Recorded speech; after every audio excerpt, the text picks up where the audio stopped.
mindful, what nonsense. Yeah, very mindful. boy, Okay, exactly. okay. So, Run number 2. okay, welcome to the 5th episode of the Cinephile.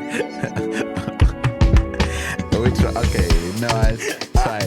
Welcome to the 5th episode of the Cinephile Studio. I have Unzika Petros here. Rewind. Hi, Bo. Cinephile sounded wrong in my head for some reason. I know people always think, the PDF files. But Cinephile Studio. For Cinephile. Nah, I want the Cinephile. Like, this is with Cinephiles here. What's in your history, bro?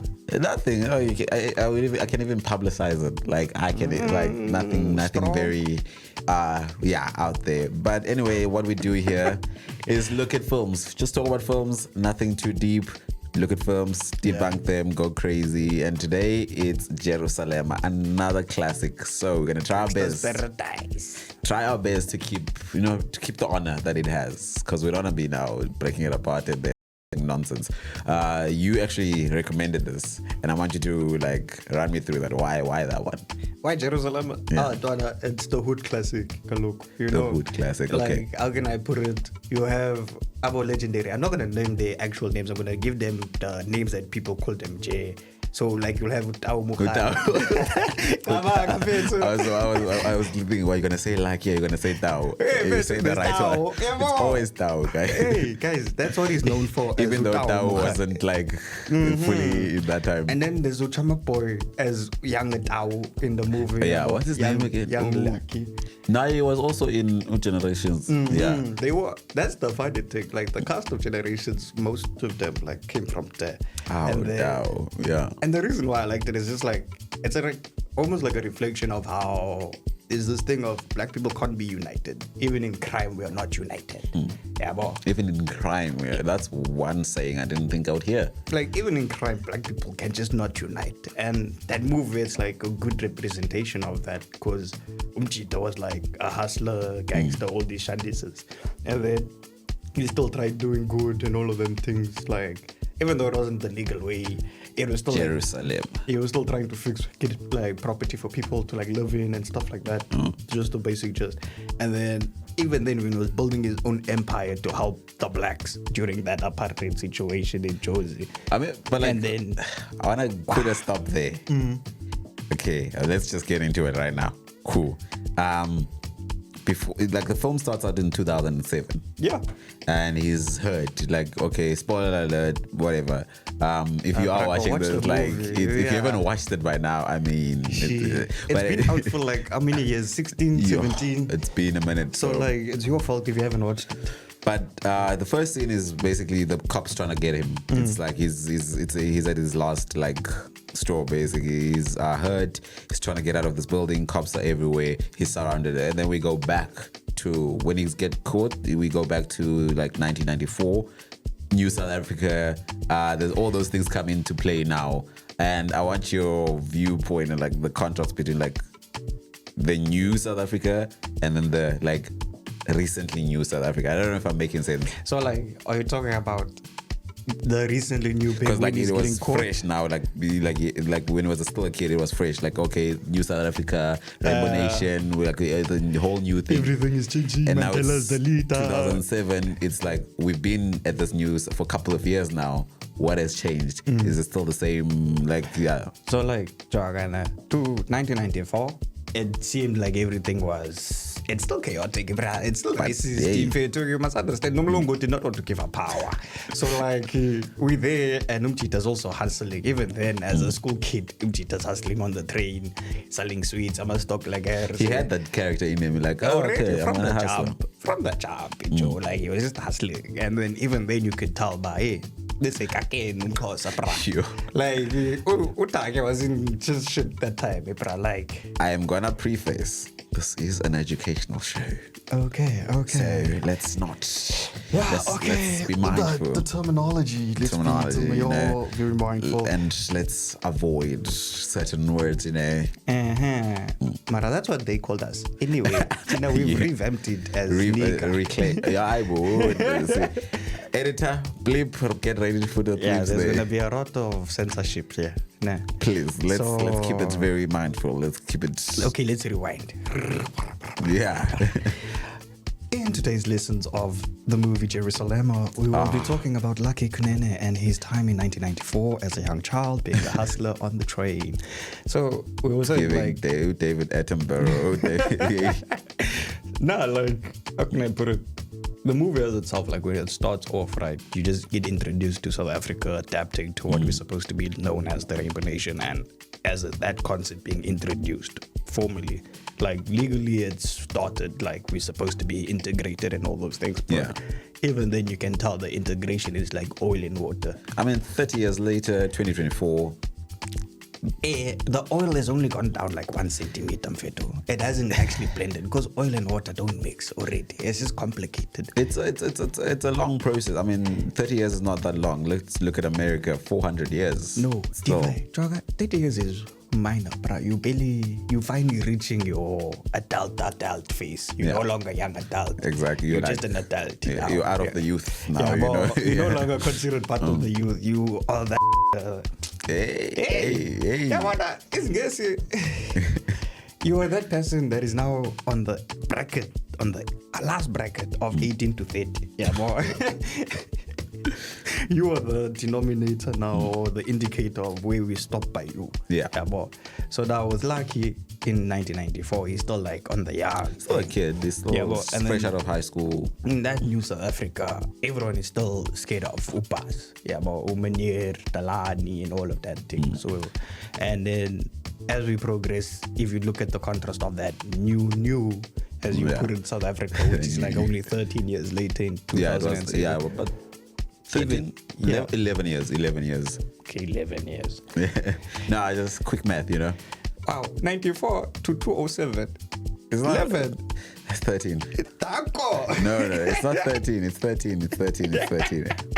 Danko, quick math, isn't it? Quick math, yeah. So the difference between them two, it's still the same shanties. Even with the police, when the police come to get to Lucky in that situation, even the black cop is acting more racist than the white cop that's in that situation. That's how most I've seen. Like, there's always that character. Yeah. Because I can't obviously speak. I can't speak on like the early to like 1990s because I didn't exist back then. But like, I've always seen in like a trend in movies or in films that depict that time. There's always like one. There's always the one coconut that's like extra coconut and Uncle Ruckus, basically. Yeah. Basically. If those that don't know, Uncle Ruckus is a black animated character from the Boondocks that thinks he's white, even though he's a full-on African-American black person. I think he represents the idea of like the non-black. Yeah. The non-conforming black to the black culture, or basically someone who's avoiding that blackness. Yeah, basically, Frans Fanon, before he accepted he was a black person, in that sense. Basically, I'm gonna. That obviously that's a whole discussion on its own. I think this is a perfect opportunity right now to introduce my little plate that I'm trying. We're trying something new to get questions. We got questions from film students from the UCT campus, and then it's about the film. And I have not read them yet, and we're just gonna give you the honors to pick one. Just one for now, and then we're gonna pick one another time as well. I'm scared. I'll go with this one. This one looks like there's things in it. There's a lot.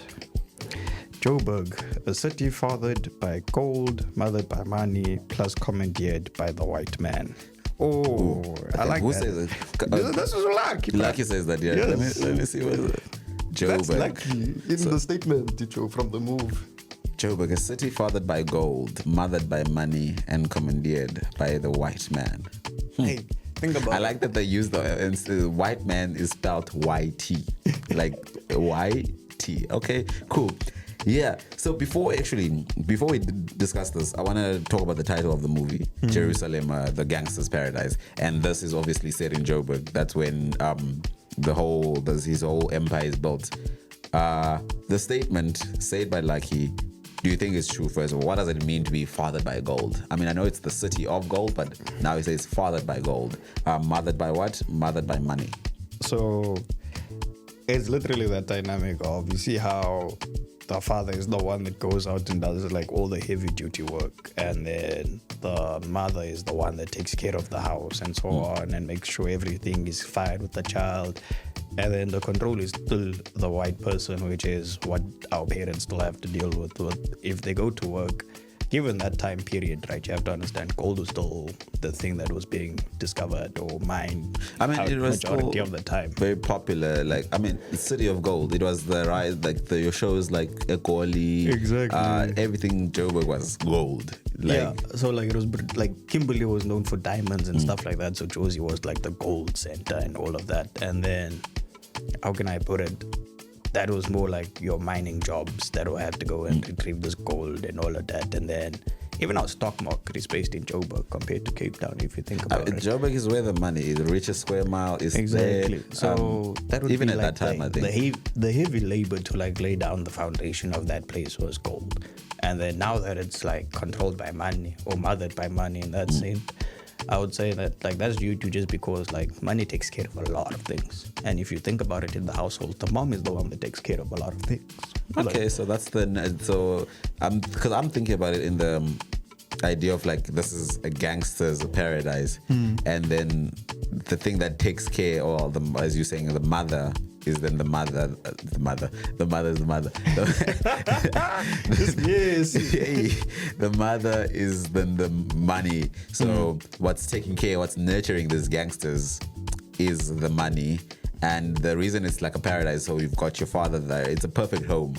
We've got the father with the gold, everything. It's the hustle of like getting that gold. But he's harsh. Don't forget that. It's harsh, but like you have to step correct when you come talk to dad. But it's something that you have to, if you want to be like thrive in this like society, in this paradise of like the gangsters. That's why Lucky Kunene builds this whole empire based on the mother's teaching, which is the money, based on like the money that comes forth, and the crew that he built. Let's go to the crew that he built. Oh, don't get me started on that crew. Yabona, a perfect crew, except for Nazareth and Veto.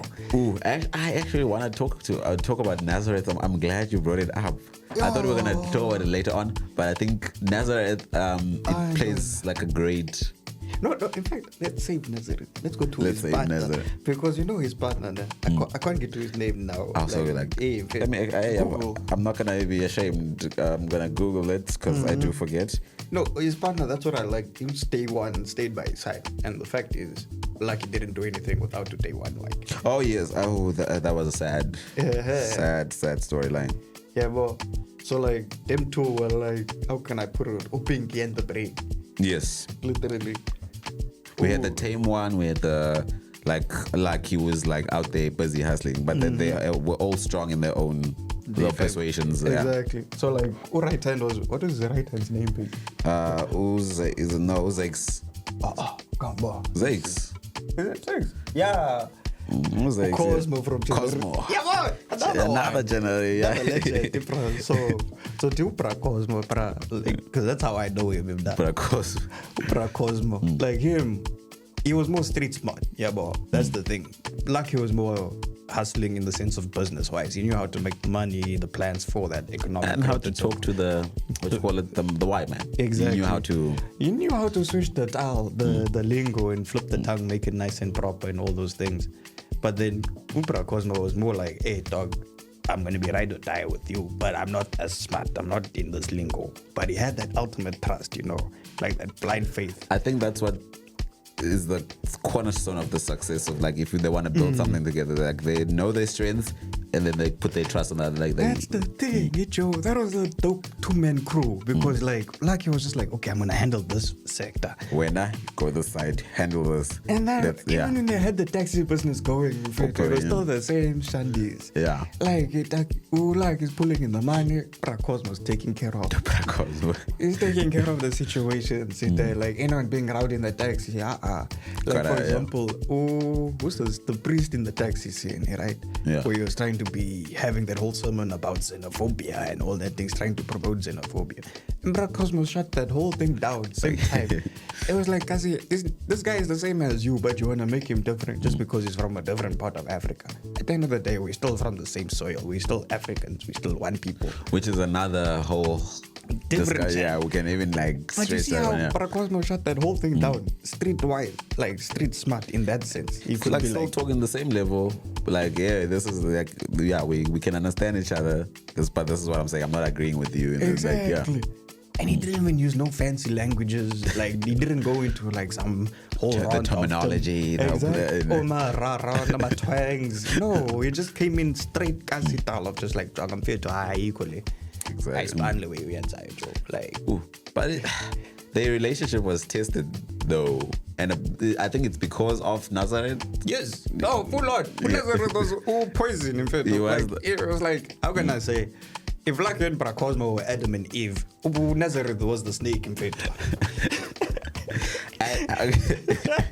Yeah, I'm telling you, like, Nazareth came in, like, Nazareth was that big hustler, guys. Just for context. he was He was that top gangster. Let's put it like that. During Lucky's youthful days, Nazareth was like the top G, the don of the whole sector. Like in terms of but crime he and all lost those his things. way. Exactly. He lost it because he thought he's like a big movie star. The same heist he sees in the movie he's gonna do on real life. That's the planning the bank heist, the cash and transit thingy. Yeah. Heist. The first, that was the first time I actually saw a heist being done on TV live, and I was like, Umchita literally took this thing from a Like movie. from movie to thing. Lucky, in the voiceover, Lucky was saying, "What if Hollywood can teach you how to do a heist like this? Then robbing banks was easy. That's how they started their own. Like stealing was easy." Mm-hmm. And why are you mentioning that heist? When I had that thought of like why he was named, I was trying to put everything together. Gangster's Paradise, Jerusalema. That's already like religious connotations to it. And we have this guy Nazareth who introduces Lucky Kunene to this life of crime. And so basically, you could say Lucky Kunene was born there. Yeah. In Nazareth's gang. Basically, he was like it's drawing parallels to the story of Christ. With like in like Jerusalem, this is gonna build an empire. Now that's another layer that I didn't think of. Yeah, so I was like, okay, this guy is the one who teaches him, or he's birthed at Nazareth's gang. This Lucky Kunene character we see develop when Nazareth takes him under his wing and so forth, and like grooms him into this whole. Or like teaches him his ways of gangster. And then how to later hustle. he builds his own empire. He becomes the king of Josie. Well, not technically the king. He was a prince, because you must not forget Tony Go was the other prince of Joburg. Which still plays into the whole the religious connotation, because there was the Prince of Peace and then there's Prince of Chaos. Hey, Joe, I'm not gonna lie.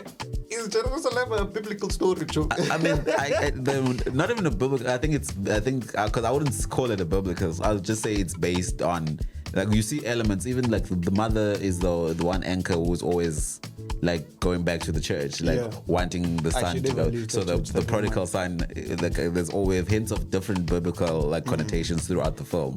Yeah. So that's another thing, bro. Shows like that rock that Oko have in most of families and stuff like that. Like, and she could see from the get go that this one, bro, when he started hijacking, she already knew, this money you're getting is not the right kind of money. No job pays a black man like this in South Africa. Imagine, like your own mom can tell. Like, even if you bring in this type of success and it's building the house, you're not the one, because she already knows the black man don't live like this. But like that scene though, the before he even goes to Nazareth, I wanted to before we go, I'm gonna give you another chance to take care.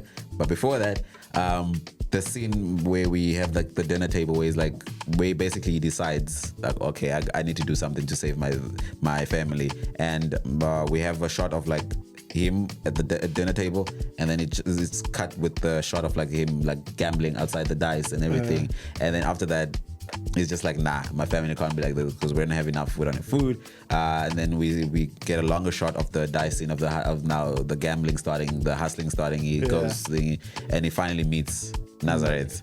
That's because like circumstances, bro. Like, how can I put it? Even back in '94, we're having the same problems now in 2024. Imagine, like, your house is empty. I mean, they say cupboards are falling down. 2024 is our night. Let me keep quiet. No, let me keep quiet. I better talk with the masses. No, brother, they must learn. Like, how can I say? 2024 is our 94. That's what the political party said this year as May 30th. It makes sense. May 29th. Because, how can I put it? That time, you still deep township lifestyle. Your house is like, it's almost one bad day away from being a house from Islali, basically. Like, you are in a city, but you stay in the township, and you are just one bad, like, storm from becoming a clay house that's back from the Lali, you know? But sometimes some people would say it's even better there by the Lali, as you say. Because there you've made peace with the lifestyle. There's a community, there's like, you know how to source your own food. There's a different lifestyle altogether. But now trying to keep up with the city life is... You see, that's the whole trap of the city. Because when you go to the Lali, it's more like you're at peace with your circumstance, because this is where you started. You're doing your simple, like, way of life. You have your, like, cows, or you can try and do your farming. It's just like you feel like you're connected more to your roots, your original, like, way of life of how you're supposed to be as Mxhosa or Mzulu and all these things. Yeah. Like what you want to be talking about with your family, the whole community is one. The community is more closer together. Exactly. Whereas Ikas and Vetu is like, this one is living for himself, that one is living for himself. There's competition. There's like, I gotta be like, I need to have more money. I mean, yes, those things exist in like, but like, it's not the same level. I don't know if it's the problem is westernization or whatever. But again, another charge. Great movie with a lot of there's a lot to talk about in this thing, because like, with luck or confidence, like, you have to think about how strong she was. Like, she knew that, hey man, even if this house is gonna fall down, she's still gonna take care of the family. She's gonna still trust in God and believe all those things. And that's why I say, like, there's not much difference from that South Africa then compared to the South Africa now. Because if you go to people's houses in the townships, right, it's still the same thing, bro. Some people's homes are like, they're doing makeshift doors, dog. Like, it's the same. This is how intense it that the only improvement you have now is that we now have double story and triple story shacks. Yeah, but we've upgraded in that sense. In terms of our, what's this thing? Is it architecture or it's maybe architecture, but I think it shows that ability to adapt to whatever circumstance comes. We've adapted to our poverty, but we haven't made any improvement to it. But it brings questions of like, who is supposed to help with that or initiate that improvement? And guess what? It goes back into that previous one of who controls everything, and that is the white man, Nomlungu. And that's the thing. We as black people, we've just learned how to survive. We don't live, we survive. That's open discussion, like, because I feel like it will be an ongoing debate, and I won't dwell much on it because it's nothing we can stop. And also because, I mean, we have to stick in the lines of the film. I'll answer this one, and then we'll. What does I would say? On Nazareth. Nazareth, yeah. I don't trust him in that. So this one says, what effect does the use of the handheld camera footage provide to the film? Oh, I asked the Cine students specifically for you because, you know, you're in the Cine space. Mzika, guys, is the next cinematographer of South. The next best Cine. Hey, guys, don't know. If you want, you can provide funding, you can sponsor me, equipment, and just know any short films, movies, and so forth, you'll have a perfect person here. You have the ultimate one that has the vision you want to come to life. Plug yourself, baby. Plug yourself. So the thing that it does with like what the effect the handheld has, right? How can I say? It kind of incorporates, like, it makes you feel everything. It makes it more visceral in that movie. So like, it almost like you as the audience, you accompanying the person walking there. So let's say there's moments where Lucky and everyone and the whole gang is going in to like open up. I love those building. walk sequences. I loved those sequences. Bro, do you know how dope it is? I feel like I'm part of the crew. White is playing in the background. We're about to go open up this building that the white man didn't want us to have. No, those sequences are well shot. Exactly. It's like, there's this one where just before Detective Black is SWAT. Even that name, Black. Yeah. I mean, I think that is obviously a deliberate choice. And I like that they added that included. But so before Detective Black is what catches them when they are trying to repossess this one building. When the whole sequence of them coming out the cars, going into the building, stripping the barbed wire and all of that thing, it's shot with the handheld in that point in time, right? Or in that scene itself, in that sequence. And it's almost like you're there with the gang. You're also loading up the tools, getting things out the car. We're also going to be jumping up, trying to get this barbed wire without cutting us. Because when they react about like their finger getting caught on the barbed wire, it's almost like you also there going like, ish, yabona. Yeah, I think it's very effective to use a handheld in those type of, because now as an audience, like, whoa, what's going on? Like you feel that hustle and bustle of the that whole sequence in that like sense, you know. It makes it more incorporating for you to feel that thing, like the song selection, the lighting, the music. Everything like. But you're wrapping off a bit now. Just that whole sequence, right? When you move with that handheld, guys.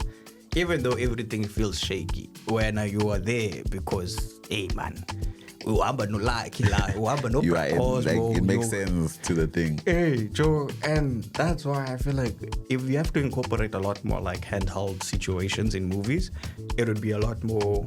You'd feel a lot more connected to the movie compared to it being recorded from like a camera that's stagnant. I mean, I would say there's a place for it. There's a place if you know how to use it creatively, like what you say. Like in Lucky's case, it felt part of the gang. The audience is like felt part of the gang, and then the music, the editor comes in with like the proper sound. Whatever, everyone is just like adding on properly to, and everything is a communicate. It also gives it like the couples are communicating. It also adds on to the fact of. Like people like using the word order nowadays, so we're gonna use that terminology of order. If we must use the Gen Z. You almost can feel like Lucky's order in that moment, like as he's moving, that whole crew's order. You can just feel it, like as he comes through and all of that. Like when they're moving and you see those shots through the handheld, you're just like, hey man, who are these? Which ones are these ones? Hey, Joe, like, and even as if you like. A white person now, right? Why the accent? It's almost like it hits you as well in that sense. Like you're not gonna feel like you're part of the gang. You're gonna feel like, hey, she's a delinquent coming my way now. I think it shows because I think for the cops, more static shots were used, so it creates the chaos and then the smooth like order, law and order here. Like creates this nice juxtaposition. Exactly, Joe. Like it's so nice in that sense. Like as you said, it creates a good juxtaposition because you go from hustle and tussle of everyone being this ragged gangster crew coming through, and then the like static shots of like when the police come in. I feel like Umlungu breathes that moment. Like when they watch the movie, I feel like people that are not used to being in the streets, they're and like, if you don't feel like you're part of the gang, and you're just like a normal civilian, then you just feel like, we're going back to normal now. Which adds to the experience of watching the thing. Like you just like, oh, thank you. They caught the criminals. Before we think, we are running out of time. But I want to two more things. I'll give you one more chance to just take from there. Today I won't take not usually. This is the second time I'm doing it. Last time I also took as well, but I'm going to leave it to my special guest to take today. Yeah, because he's staring with the and then after that I want to talk about briefly on Lucky and I forgot, Lucky and the girlfriend. Oh, Aisha, did you hear about Sia and this Rachel? Exactly. They were the original Sia and Rachel. That's why I wanted to bring it up, because the movie tackles a lot for 1994. Like, it's basically 94 versus 2000 versus 2024. 2007 versus 2024. Like, like same issues that were there still here today, like in every aspect, whether it's like the communities being in like the gangsterism, the crime in Jersey, the interracial relationships having a life in South Africa. It doesn't change. It just nicely. Updates its models, bro. I want to get this girl's name properly. Was it Anne Marie? No, that was the old lady. Oh man, I'm gonna choose. While I get the name, you can. Is it thingy Leah? Yeah, Leah. I just chose what you just said, bro. That 1994 versus 07 versus 2024. In fact, it's good. We can tie it all together. Tie it all together nicely. Wrap it up nicely. You see in the scene, Lucky almost gets driven over by this chick that's trying to go save her brother that's an addict from the drug dealer Tony Ngu, my brother. The chaos, the other print of which is Josie. another thing that is reoccurring in South Africa right now in 2024. Yeah. But yeah. So at that time, it's like he sees this lost white chick driving a car in the middle of, where is it, like Boksburg or what is it? I think I'm not gonna don't quote me on this. I need to double check. Or is it just like Josie CBD? It was somewhere in Jersey. I feel like it was close to the CBD. And Donna, like, he's just like, what's going on here? And then Nazareth is straightforward. He's just like, Lucky, this white chick, she's already scared of us, bruh. Don't entertain this one. It wasn't a shady area, but yeah.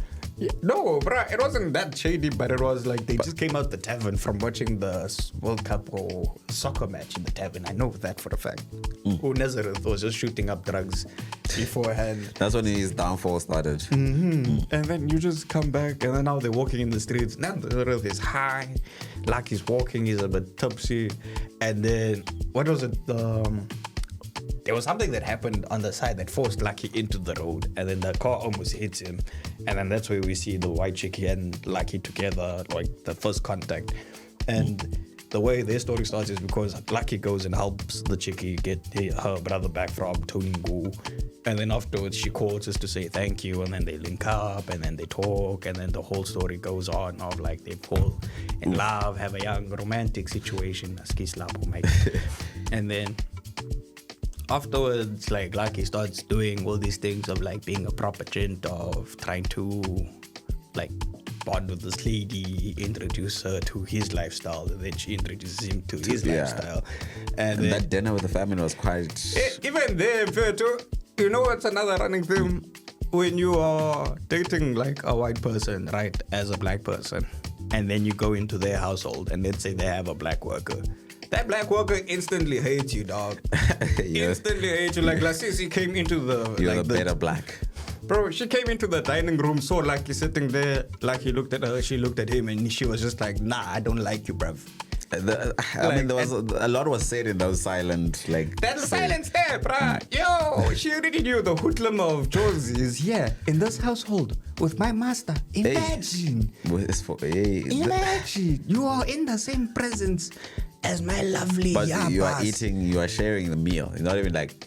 The present, like you're sharing, you're sitting as equals, quote unquote. But the reason why I mentioned the relationship actually is because she said something very... I don't know if you can find it weird, and it reminds me when I was still in school. One of the uni classes, basically we were looking at the same film, and then the whole class just like kept quiet because they didn't know. And then they laughed as soon as she said this. Like there's something fascinating or thing about poverty. There's a glamour to poverty. There's a glamour to it too. Oh, that line. And it was just I feel like that's still the case even today. Like Joga. Gents that I used to work with, right, that are like colored and like white and so forth, that come from our suburbs and stuff like that, they always ask me like, what's don't lend out, I say, Kylie Chapet, E-Rands, and I say back in and all those things. They always like, but I always hear about Rands. It's not like clubbing in town, but I want to go to Rands. Rands seems fun and all these things. Like you get there, there's baddies, there's booze, there's even like famous people that perform. And I'm like, yeah, guys, that's the kasi. But you must also understand, you'll be safe when you're in the establishment. Understand that. I think it's the idea of wanting, because there's danger associated with particular places and particular like... It's that thing of your parents wouldn't step foot there, Bona. So now when you want to go explore and see why this place is so dangerous, why it's so like a no-go area, even though you know about it, man. When I chill with these cats in the suburbia lifestyle, for example, if you chill with Umchito Wasegasi here in class with you, you'll think that Ongumto Wasegasi is the same as his bra. Like, they're all going to be accepting and all these things. So it's not that bad when you go there. It's always like, oh, this looks fun, man. This looks cool. Like, these wear bucket hats. These wear like slides. Oh, you were doing so well. You were doing so well. I got caught up in the end. Yeah, these chaps were doing like mad. They look cool. They drive Abu Shesh. They drive. There's a glamorization to us, like that lifestyle of like Ekasi, it's the same thing with how can I say, African American culture. Yeah, in that sense, like the hip hop industry and so people forth. glamorize it in a particular like, and it's like I want to be safe, but I want to.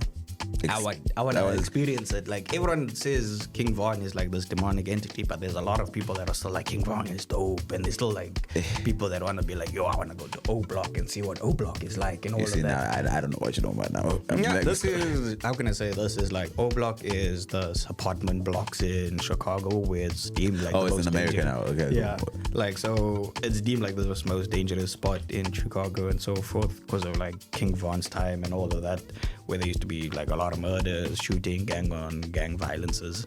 And it's almost like that if you look at it in our sense now, right, of the townships. It's basically our version of the township in that regard. Like, people still want to be like, oh, let's go to Chisanyamas, bruh, and let's go like you want the experience, but not selected.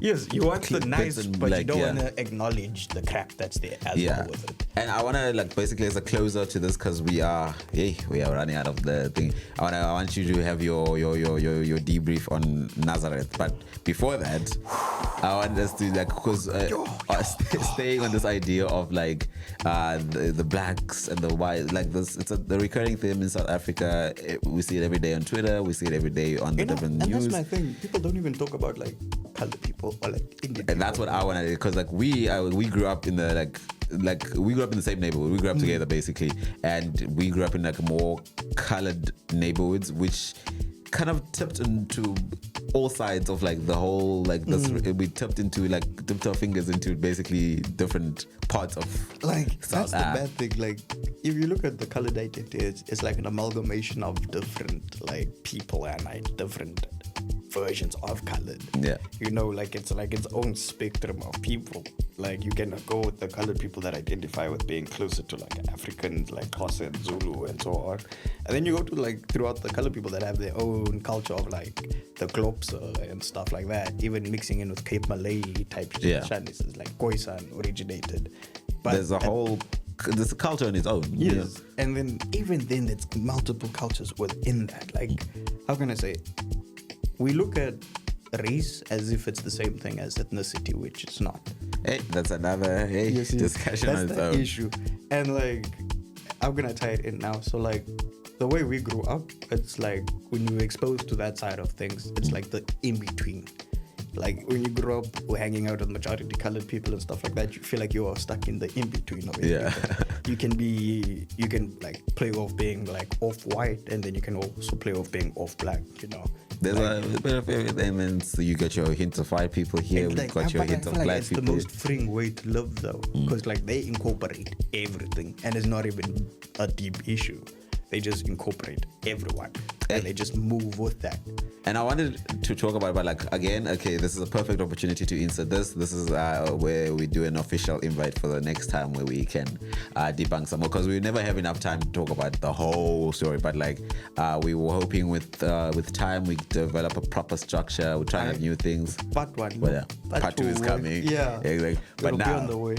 Your time is now. Why do you hate Nazareth? To wrap it up as like, Nazareth is bruh. Okay, how can I put him? He's a snake, bruh. It's like, he's the type of people that black people hate, because you're gonna be part of the movement. You're gonna be doing all these things, but then you know what's gonna eat you? Your ego. Your ego. That's the death for a lot of black movements. People having their own selfishness in that sense. They say pride comes just before the fall. Bro, like, it's the devil, dog. Like, Nazareth got like hooked on drugs because why? The other prince called him in.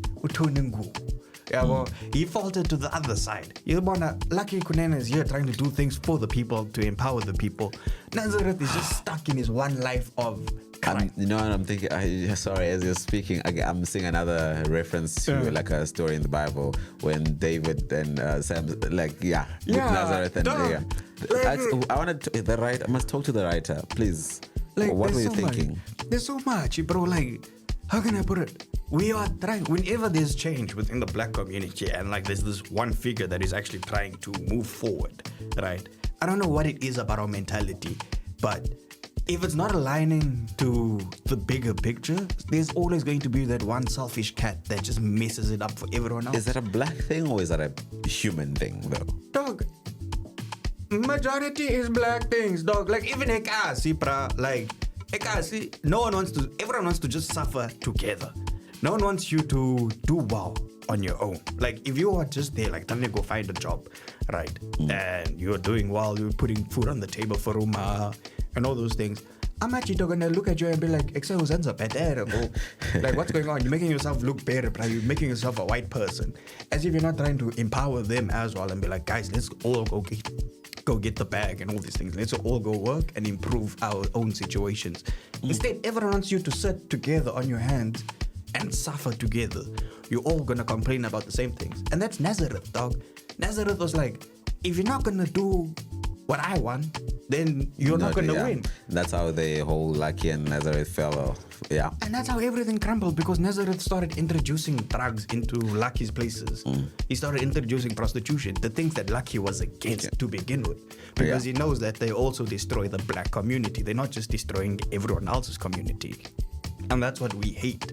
Like, whenever we try and clean ourselves, there's always that one person that gives in to capitalism, that forgets that, hey, yo, this thing came with the white person and we just incorporated it and now it's being used for bad things. And when we call it out that it's bad, there's always someone that falls into it. I think that's time. Yeah. But part two. Heated. You were going off there. You were going off. And I was, in my head, I was saying, okay, cool, I'm going to clip this. This is going to be the video we're going to use to draw people in. Hey, dog, you can't, because that's a deep political chat. Yeah, it's a very deep chat. And I'm glad the film really... It's still relevant. It shows that the film is very relevant in today's day and will be relevant for the next 5 years of the GNU. Let's stop using Tsotsi as our go-to in high schools and introduce Jerusalema. No, CAPS curriculum, please. Yeah, who CAPS? Let go of Tsotsi. Tsotsi is done and dusted in Veto. But we'll see. No. Tsotsi is done and dusted. We'll see. You must read the book.